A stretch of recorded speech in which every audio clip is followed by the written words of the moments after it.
Welcome to Defenders of Wildlife's 2021 Wildlife Conservation Awards.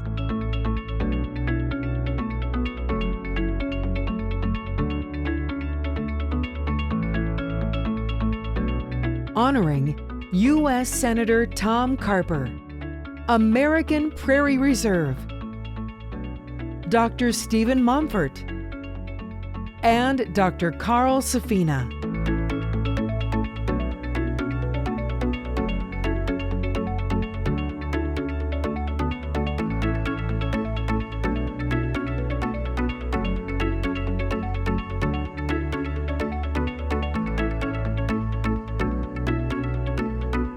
Please welcome your host, Jeff Corwin.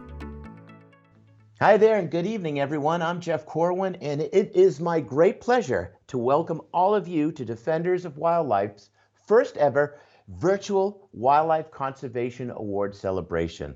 So I will be your master of ceremonies tonight as we recognize incredible conservation heroes fighting on the front lines of wildlife and wild places. Now, in my career, I've had the great fortune to travel the world in pursuit of amazing firsthand encounters with wildlife and then share those experiences with the global audience.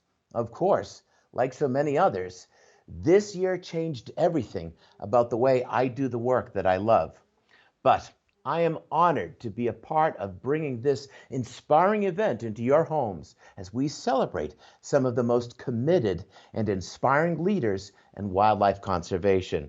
Now, we've got a packed evening for you tonight, so let me introduce my good friend, Defenders President and CEO, Jamie Rappaport Clark.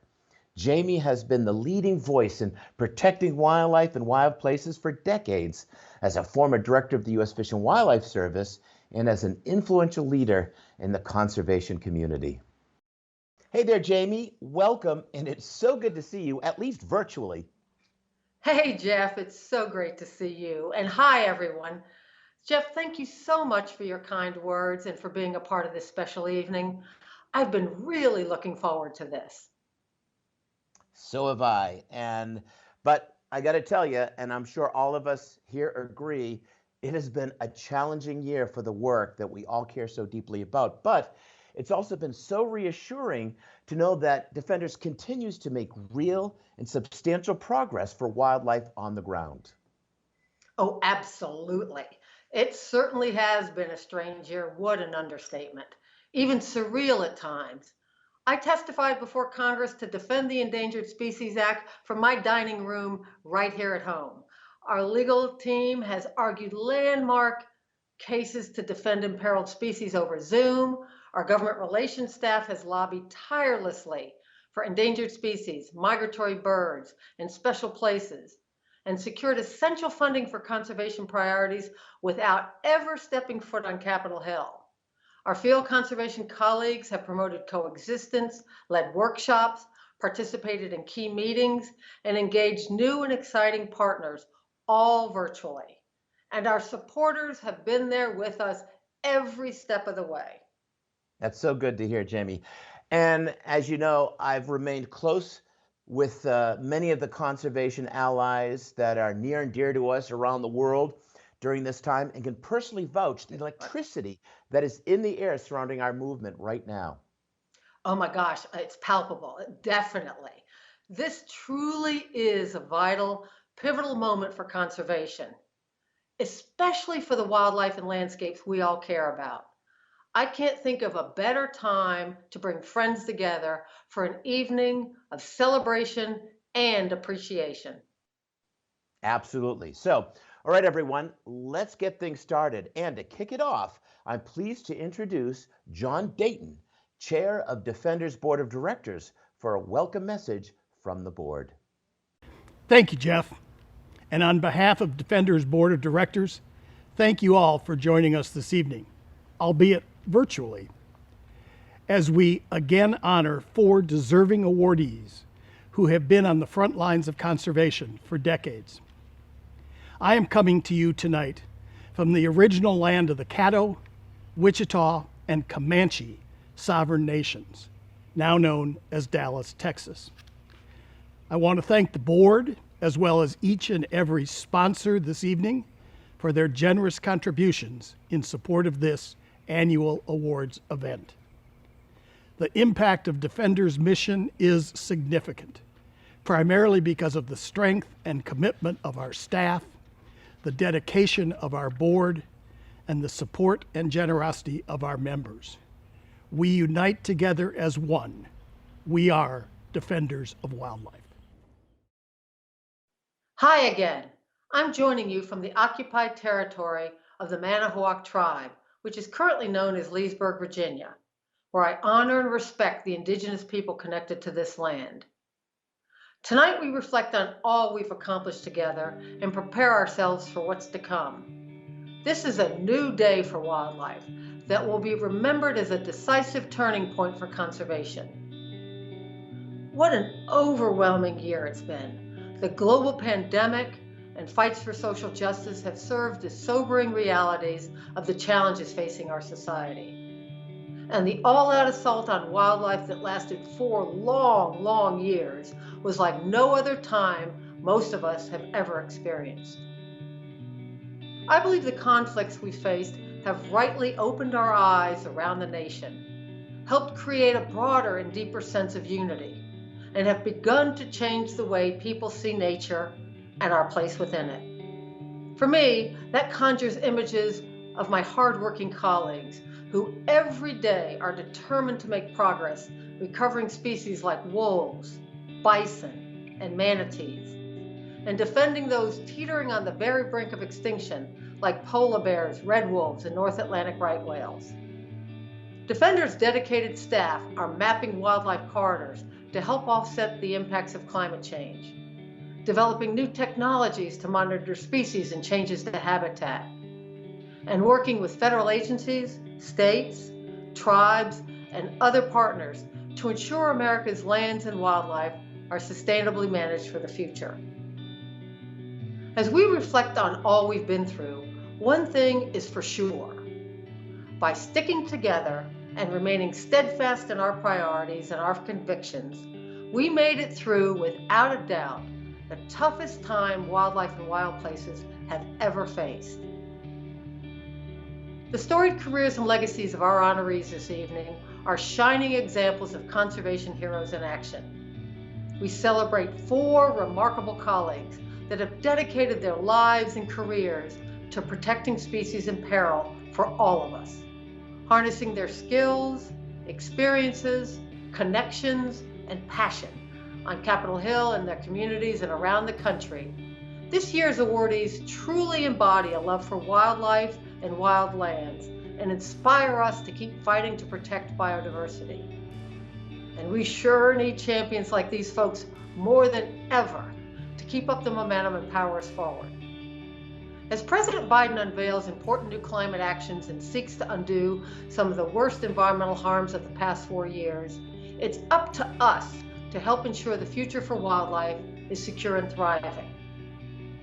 Our mission to save wildlife is more important than ever. At least 1 million species are now threatened with extinction in our lifetimes. And climate change is impacting all life on Earth. We must act now, quickly and boldly, to fundamentally change our relationship with nature and stop extinction at its source. Our way forward is clear. We must focus on collaborations that build a stronger and more representative environmental movement. We must connect conservation and biodiversity with the needs and concerns of local communities. We must act in solidarity with indigenous peoples as they fight to preserve their ancestral homes. We must work alongside partners and landowners to change attitudes about living with imperiled species like wolves, grizzly bears, panthers, and bison.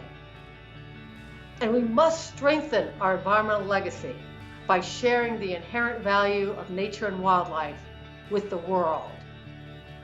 This is our moment, when we break through on connecting nature to our own well-being, when we broaden and deepen the movement, and when we expand our understanding of the value and importance of saving all species. Thank you for your tremendous passion, determination, and resilience in support of our nation's wildlife and wild places. Together, as defenders of wildlife, we will work to preserve the beauty of our planet and the critters that call it home.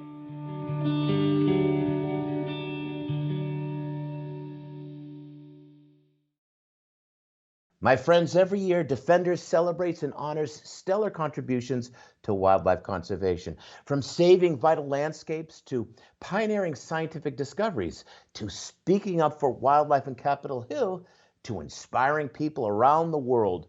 The awardees represent the best in conservation. In the true spirit of Defenders, we applaud these honorees for their profound, lasting impact on our nation's wildlife and wild places.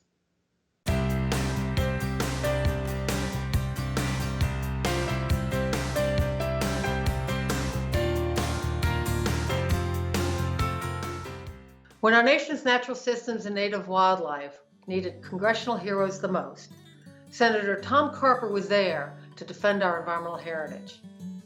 As the steady drumbeat of exploitation and degradation became the norm during the Trump administration, Senator Carper stood tall in defense of our land, water, air, wildlife, and people. Both nationwide and in his home state of Delaware, he was and continues to be the staunch and seasoned advocate that endangered species need as they battle to survive today's biodiversity crisis.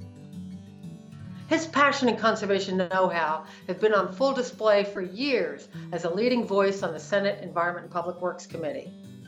He successfully defended common sense clean air regulations and worked alongside defenders and our allies to deliver a strong, consistent message about the value of bedrock environmental laws like the Endangered Species Act and Migratory Bird Treaty Act, and the need to strengthen rather than tear down environmental laws.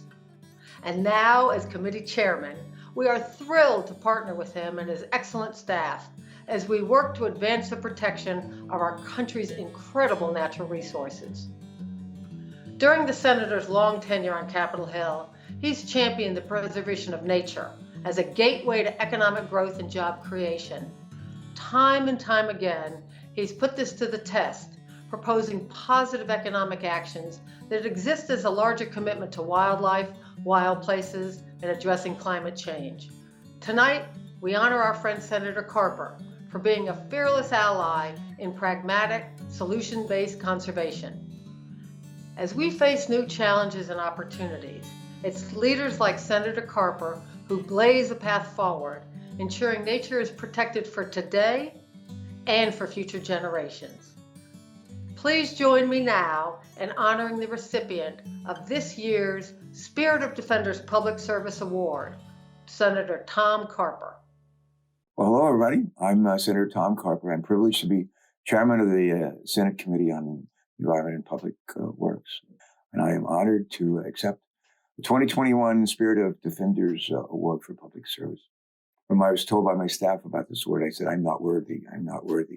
But I'm humbled to be joining a really an esteemed group of award winners tonight, Dr. Carl Safina and Stephen Montfort and the American Prairie Reserve.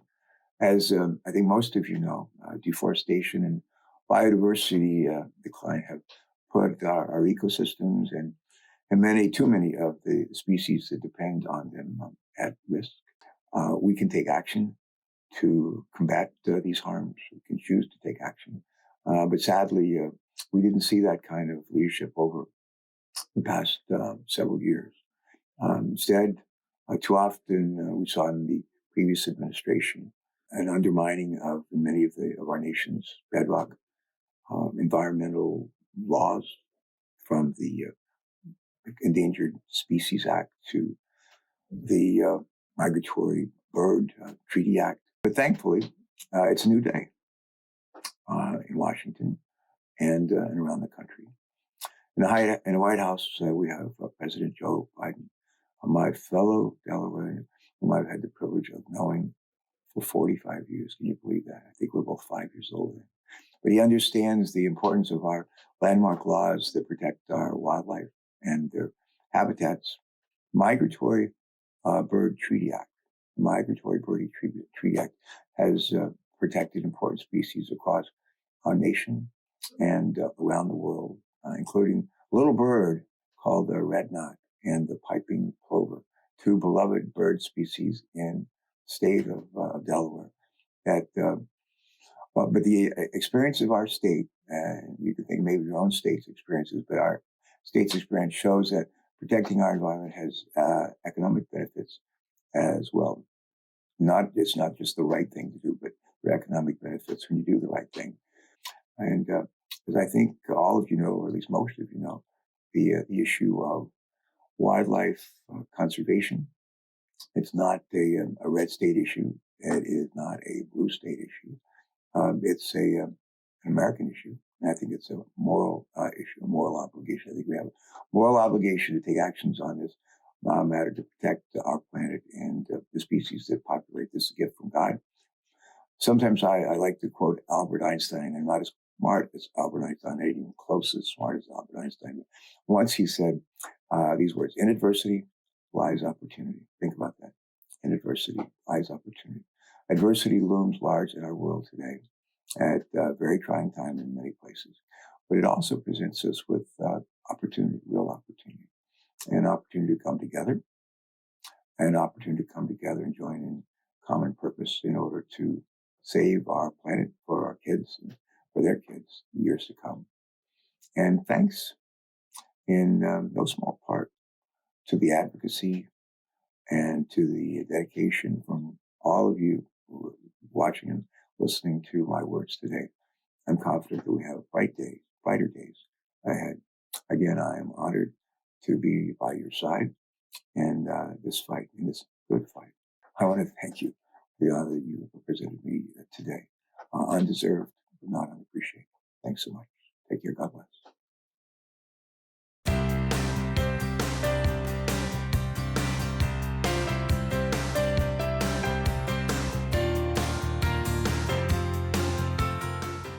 It's hard to imagine a more noble pursuit than working to bring critically endangered wildlife back from the brink of extinction.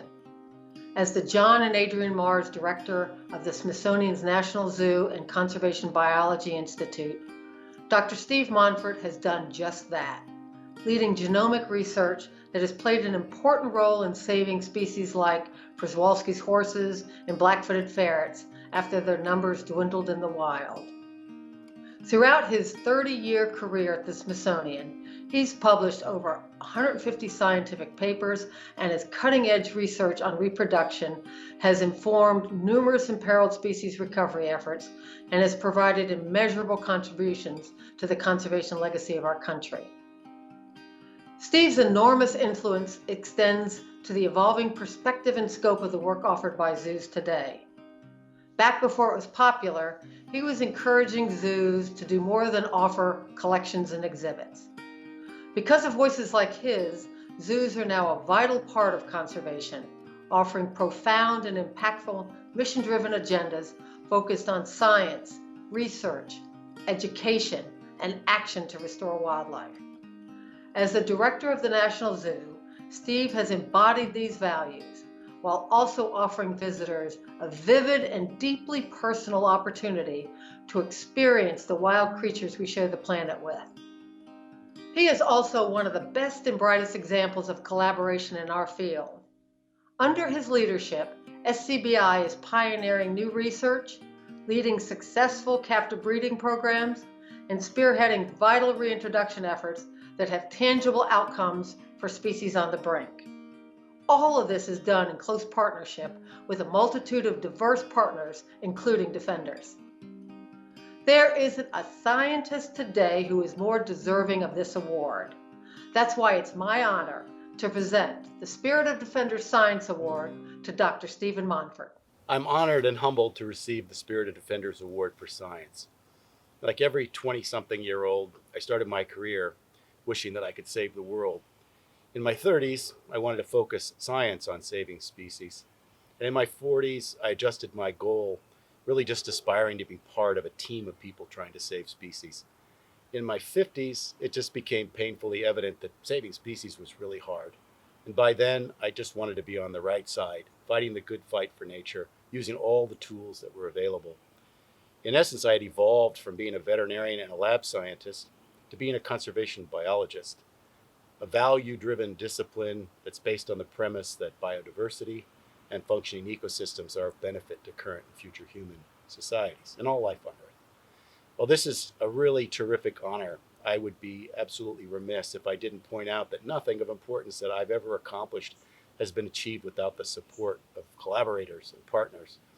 And while my work has given me deep personal meaning and value in my life, I've derived the greatest pleasure, I think, from being part of something bigger than myself.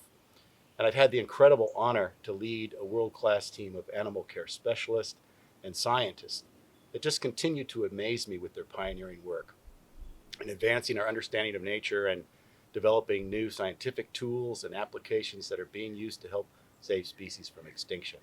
My career and my life would be so much less without them. You know, it seems that every day we're bombarded with bad news about nature, and it can be overwhelming. But conservation is not a field for a pessimist.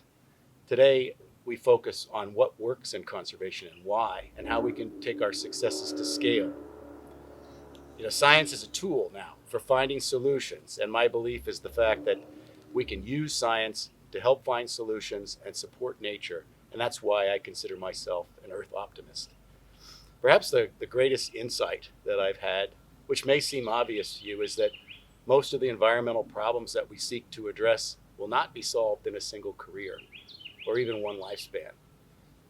That's why it's more important than ever that we create knowledge bridges between successive generations to ensure that the knowledge and the experience we've gained will not be lost.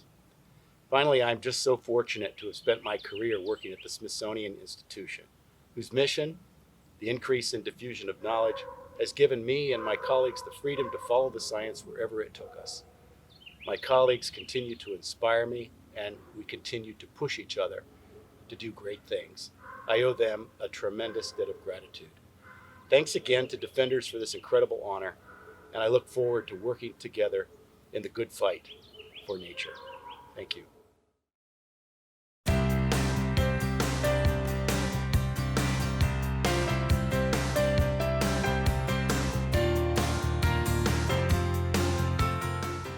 Few images are as enduring or as representative of our natural heritage than the Great Plains.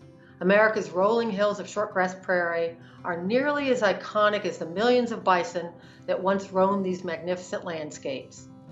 For 20 years, American Prairie Reserve has worked across Montana's north-central Great Plains to save one of the most threatened, most altered, and least protected habitats in North America and all the species that call it home. Their approach has been both novel and effective, connecting fragmented public lands through the strategic purchase of private ranches. Since American Prairie's formation, they have saved close to 500,000 acres, now fully dedicated to conservation, and home to more than 800 bison, in addition to mule deer, bighorn sheep, elk, cougars, grassland birds, prairie dogs, and very soon, black-footed ferrets. Their goal to connect 3 million acres will create the largest nature reserve in the contiguous United States, an area larger than Yellowstone and Glacier National Parks combined. Since the beginning, American Prairie has embraced active collaboration and input from countless experts, including colleagues here at Defenders. They have also worked hard to support the dynamic cultures that exist within this landscape, including partners like the Fort Belknap, Gravant, and Assiniboine tribes, and others as part of an inclusive and collaborative vision of landscape ecology. Tonight, we thank American Prairie Reserve for their collaborative spirit and ambitious leadership in restoring a landscape often described as America's Serengeti. It is my great honor to bestow the Spirit of Defenders Conservation Partnerships Award to an organization that truly exemplifies these ideals. Accepting the award on behalf of American Prairie Reserve is their CEO, Allison Fox. Hello. On behalf of our board, staff, and supporters, I am honored to accept this award. While American Prairie is frequently celebrated for the scale of our ambitions, being recognized for collaboration is as meaningful, if not more so, because we cannot achieve a conservation success of this magnitude alone. Collaboration does not always come easy. As an organization, we've gotten better at it over time, and we still have room to grow. but we know the power of collaboration done well, and we are grateful for the expertise, resources, and shared commitment that so many others bring to this landscape and its threatened species. For more than a decade and a half, American Prairie has counted on partners, including government entities here and in Canada, our neighbors, the Aani and Nakota tribes, Defenders, Smithsonian, and many others, to grow our conservation herd of bison. In turn, we've given back to continent-wide bison conservation efforts through the donation of more than 400 animals to herds across the Great Plains, including many managed by Indigenous communities. Led by the Prairie Dog Coalition of the Humane Society, Defenders in American Prairie have come together to support prairie dogs, protecting a species upon which dozens of other species depend for both food and shelter. With the Montana Outdoor Science School, we have designed and implemented a prairie ecology curriculum for middle school students that will culminate in a 2-night stay on American Prairie, an opportunity for students to experience themselves the immensity, the beauty, and the ecological importance of grasslands. Led by the Aani and Nakota people, swift fox, a small carnivore, is back in our region after an absence of more than half a century. American Prairie has played a small supportive role in the restoration of this species, and we greatly appreciate the leadership from the Aani and Nakota people, Smithsonian, Defenders, and World Wildlife Fund. Smithsonian, led by our fellow honoree, Dr. Steve Monfort, and their university partners, conduct research on American Prairie's lands that guides our management decisions. Our ranching neighbors have joined us in a program called Wild Sky to make their operations more wildlife friendly, ensuring native prairie remains intact and fences provide a minimized obstacle to wildlife movements. And with Aani Nakota Tours, we have implemented an interpretive guiding program to promote cultural awareness, develop educational and economic opportunities, and share knowledge. Our continent's Great Plains were truly an American Serengeti at one time. Explorers Lewis and Clark described immense herds of buffalo, deer, elk, and antelopes feeding in one common and boundless pasture. Artists Carl Bodmer, George Catlin, and Charlie Russell were awed and inspired by this landscape. Today, temperate grasslands are the least protected terrestrial biome on Earth. In North America, millions of acres of intact prairie are lost to the plow each year, a landscape disappearing faster than the Amazon rainforest. And yet prairies are so important. They sequester carbon in their vast root networks. They are home to more than 300 species of birds, nearly 100 species of mammals, and 1,600 species of plants. The good news is that the American Prairie region is one of only 4 remaining places on the globe where large landscape conservation is still possible, one of only 4. Here, it is still possible to reestablish natural wildlife populations and the relationships between species that make an ecosystem whole again. With our collective resources and commitment, we can. Thank you so much for this award. You know, Jamie, one of the things I really look forward to when I'm emceeing this event is spending time with conservationists and seeing all my Defenders friends and celebrating these remarkable wildlife heroes. Oh my gosh, Jeff, I couldn't agree more. It's such a boost to be among kindred spirits and to celebrate conservation allies that many of us have admired for years. Our final honoree this evening is long connected to protection of marine species and ocean habitat. You know, Jeff, I know you've spent a lot of time in the water. What's a great memory that stands out for you? Well, Jamie, as you know, I was so lucky to host a series that was dedicated to marine conservation. We worked around the world from plastics and sea turtles in Southeast Asia to whale sharks in Mexico to tuna studies off of the shores of the United States. But I think one of my most favorite moments for me was being in New Zealand and actually working with this incredible scientist measuring and assessing the health of yellow-eyed penguins. I never really had a chance to study penguins this close and this personal. And it really, they became one of my favorite creatures. Also, working with leatherback sea turtles. It took nearly 4.5 decades till I had that chance in Costa Rica with this incredible top-notch team saving these endangered marine species. Oh, wow. Well, for the good old days in the field. I remember them well. I wasn't leatherbacks for me, it was loggerheads. And being able to collect those eggs as the mama was laying them and get them out of harm's way of the tidal influence was one of those remarkable nights in the kind of balmy beaches of the islands that I'll never forget, because that was firsthand one of the times that I really realized I was on the front lines saving a critter that was truly on the brink of extinction.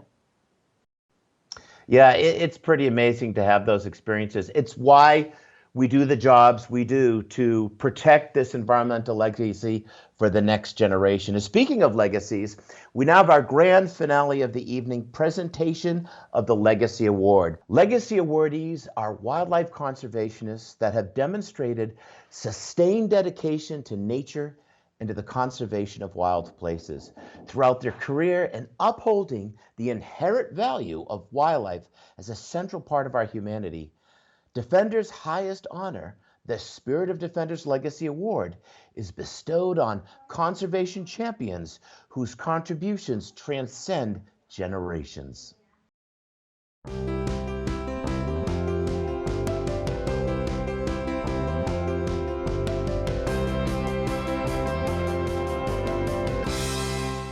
Dr. Carl Safina stands among an elite pantheon of scientists whose message has been crystal clear, so simple and eloquently stated that it has fundamentally changed our relationship with nature.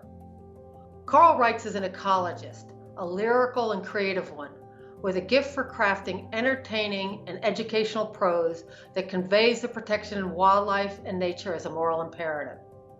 Through his inspiring work, which includes 8 acclaimed books, the 2013 PBS series Saving the Ocean, and articles too numerous to count, he has explored the complex social lives of animals and taken us on odysseys through the unexpected, while sharing the rhythms of life in the natural world. Throughout my career, I have followed his crusade to protect whales and other imperiled marine species, as well as preserve essential wildness across the globe. Time and time again, we've watched him eloquently advocate on behalf of wildlife, echoing sentiments that resonate at the deepest level at Defenders. He has urged that overuse and continued exploitation will lead to total collapse, highlighting the devastation of marine ecosystems, the breakdown of global fisheries, and the profound impacts of global climate change. Tonight, we honor Carl for his career in conservation, advocating for wildlife, connecting science to action, and telling the stories that instill hard truths while never forgetting to pause and appreciate the incredible beauty that we seek to protect. Without a doubt, there are few voices in conservation today who compare. For his lifelong commitment to endangered species and his enduring contributions building a global movement to defend our planet, please join me in congratulating the recipient of tonight's Legacy Award for Lifetime Achievement, to the one and only Dr. Carl Safina. I want to thank you tremendously for this incredible honor tonight, and I want to tell you a little bit about myself. In my lifetime, the human population of planet Earth has tripled, and about 30 years ago, I started to say the world is on fire. Now, it literally is. We have an extinction crisis, we have a climate crisis, we have a toxics crisis. Defenders of Wildlife has for decades been engaging on these problems. They have focused on trying to save species, on the Endangered Species Act, the premier law that we have to prevent species from going extinct, but it's a law with great weaknesses. It sets a floor that says no extinction, rather than an aspirational goal that says that we want viable, large populations in working habitats. Defenders works on habitats. They know that to get animals through the extinction crisis and through the climate crisis, animals and plants will need connected areas of habitat. They also know that because we can't protect everything, we need to find ways to coexist, and coexistence is a major aspect of Defenders' agenda.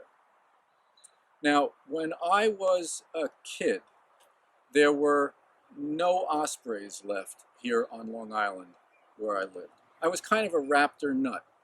And in the New York Times Magazine, when I was 15 years old, there was an article that said, "Death comes to the peregrine falcon." Everybody expected that peregrines would go extinct. And yet now, 40 years later, what do we have? We have ospreys almost everywhere you look.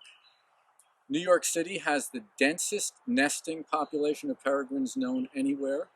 We can walk on the beach with our dogs and see whales just outside the surf because whales have been recovering for decades. And they're right outside the surf because fish populations are higher now than they were when I was a kid, partly as a result of some work that we initiated in the 90s that's been continuing.